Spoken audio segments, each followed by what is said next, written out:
ஒரு மகிழ்ச்சியான செய்தி. இதயம் நல்லெண்ணெயின் விலை லிட்டருக்கு ரூபாய் 105 குறைஞ்சிருக்கு. செப்டம்பர் 2023ல 1 லிட்டர் இதயம் நல்லெண்ணெயின் அதிகபட்ச விலை ரூபாய் 503. ஆனா இப்ப 1 லிட்டர் இதயம் நல்லெண்ணெயின் விலை ரூபாய் 398 மட்டும்தான் தமிழ்நாட்டுல. அப்ப இனிமே எல்லாரும் இதயம் நல்லெண்ணெய் வாங்கலாம் இல்ல?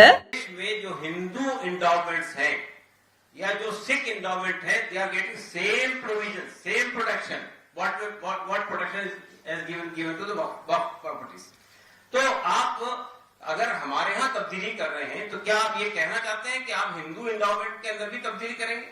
क्या आप ये कहना चाहते हैं कि सिख इंडोमेंट में तब्दीली करेंगे? जब आप वहां नहीं कर रहे हैं, यहाँ कर रहे हैं, तो it means it is discriminatory.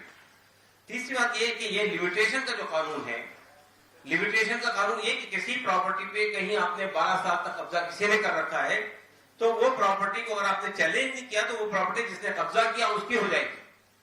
ये एग्जेम्पशन सिर्फ वक्फ बोर्ड को नहीं हासिल है, वक्फ प्रॉपर्टी को हासिल नहीं है, ये हिंदू एंडोमेंट को भी हासिल है, ये सिख एंडोमेंट को भी हासिल है, ये गवर्नमेंट प्रॉपर्टीज को भी हासिल है और बहुत सारी और प्रॉपर्टीज को हासिल है. लेकिन आप वक्फ से ये एक्सेप्शन छीन रहे.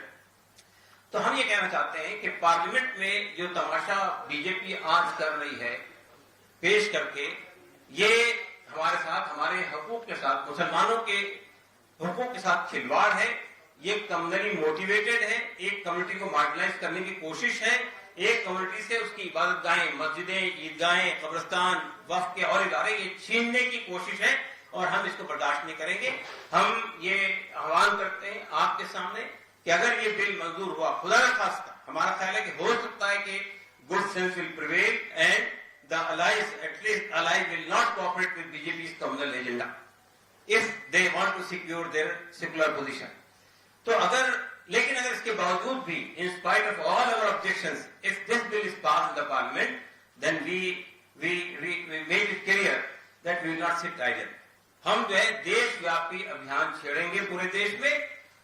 देश में यानी जितने हमारे को लीगल प्रोविजंस हासिल हैं, जितने कॉन्स्टिट्यूशनल प्रोविजंस हासिल हैं, जितने संवैधानिक अधिकार हमको हासिल है, जितने डेमोक्रेटिक अधिकार हमको हासिल है, उसको सामने रखते हुए पूरे देश में देशव्यापी ये पीसफुल एजिटेशन चलाएंगे जब तक के ये अमेंडमेंट्स वापस नहीं लिए जाते.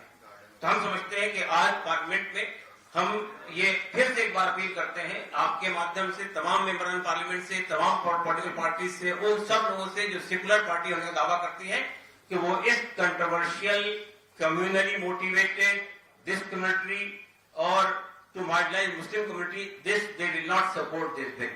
Now I invite Mr.